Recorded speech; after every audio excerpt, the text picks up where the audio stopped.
How to grow on YouTube. এই প্রকারের video তো অনেক ইউটিউবার বানায়, তাই না? কিন্তু অ্যালগ্রো এবং ডেকোডিং ওয়াইটি এত সাকসেসফুল কীভাবে, কী কারণে চ্যানেল স্টার্ট করার সাথে সাথে 2 মাসে অ্যালগ্রো এবং ডিকোডিং ওয়াইটির 50,000 সাবস্ক্রাইবার এবং 11 মাসে 3 লাখের বেশি সাবস্ক্রাইবার হয়ে গেল। প্রথম থেকে তাদের লাক ভালো ছিল, বাট অ্যালগোরো এবং ডিকোডিং ওয়াইটি চ্যানেল দুটি স্টাডি করার পর বুঝলাম যে তাদের কাছে 4 স্টেপ ফর্মুলা আছে যেগুলো তারা তাদের 90% ভিডিওতে ইউজ করে। আর এগুলোর ভিতরে যেটা 4 নাম্বার ফর্মুলা না, যে তোমরা নিশ্চিত হয়ে নাও, সেটা ছাড়া তারা দুজনে কোনোভাবেই গ্রো করতে পারতো না। তো তুমি যদি তোমার ভিডিওতে এরকম সাকসেস চাও তাহলে ভিডিওটা এন্ড পর্যন্ত দেখবে। Step number 1, attractive thumbnail.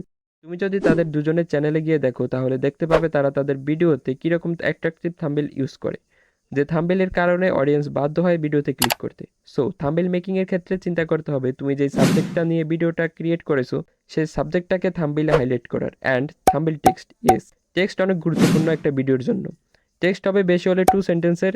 টেক্সটের লেখাটা সাবজেক্টের সাথে মিলিয়ে অনেক আকর্ষণীয় হতে হবে, যেটা দেখার পর অডিয়েন্স ভিডিওতে ক্লিক না করে পারবে না। অ্যান এক্সাম্পল এইরকম। আর তুমি যদি থাম্বনেইলে এইরকম টেক্সট ইউজ করো তাহলে অডিয়েন্স ভিডিও দেখা তো দূরের কথা, ভিডিওতে ক্লিকও করবে না। অ্যালগোরো চ্যানেলের ভিডিওগুলো যদি তুমি দেখে থাকো তাহলে দেখবে যে তার ভিডিওর প্রত্যেকটা থাম্বনেইলে রেড অ্যান্ড গ্রিন কালার। এখন প্রশ্ন আসতে পারে, রেড অ্যান্ড গ্রিন কালার কি অ্যালগোরোর ফেভারিট কালার? একদম না।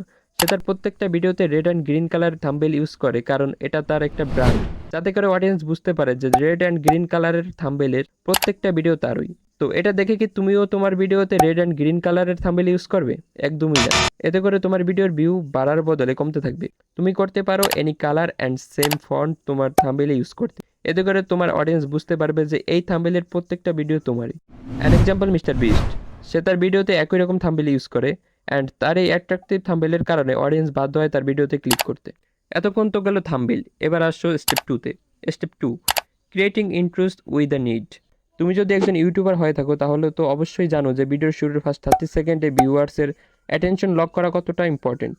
অনেক মোস্ট ইউটিউবার্স তাদের ভিডিওর প্রথম ইন্ট্রো এরকম, hey guys welcome back to my video, এভাবে শুরু করে। বাট অ্যালগোরো তার ভিডিওর ইন্ট্রো এক মাস্টার মাইন্ডের মাধ্যমে শুরু করে। অ্যালগোরো অ্যান্ড ডিকোডিং ওয়াইটি তাদের ফার্স্ট ইন্ট্রোর মাধ্যমে ভিউয়ার্সের মনে sense of need, important question create করে থাকে।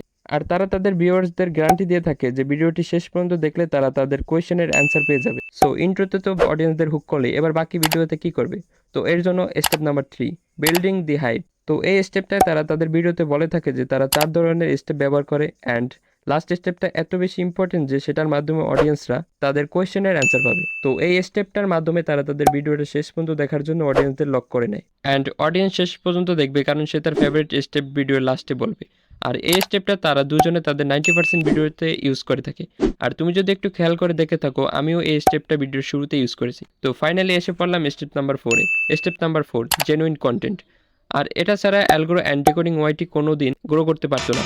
যখন ডিকোডিং অ্যান্ড অ্যালগোরো ইউটিউবে ছিল না তখন how to grow on YouTube এরকম অনেক ভিডিও অনেক ইউটিউবার বানাতো। সকল ইউটিউবারই বলতো ওয়াচ টাইম বাড়াও, সিটিআর বাড়াও, আরও অনেক কিছু, কিন্তু কেউ বলতো না যে এগুলো করতে হবে কিভাবে। বাট যখন অ্যালগোরো অ্যান্ড ডিকোডিং ওয়াইটি আসলো তখন তারা এইসবের জন্য এক একটা ভিডিও বানাতে লাগলো। And finally how to grow on YouTube ভিডিওর সকল সমস্যার সমাধান হয়ে গেল। সো লাস্ট স্টেপ, এই জেনুইন কন্টেন্টের মাধ্যমে তারা এত বেশি গ্রো করে ফেলে। অ্যান্ড গাইস, আই প্রমিস তোমরা যদি এই 4টি স্টেপ ভালোভাবে ফলো করতে পারো তাহলে তোমরাও তোমাদের ভিডিওতে সাকসেস আনতে পারবে।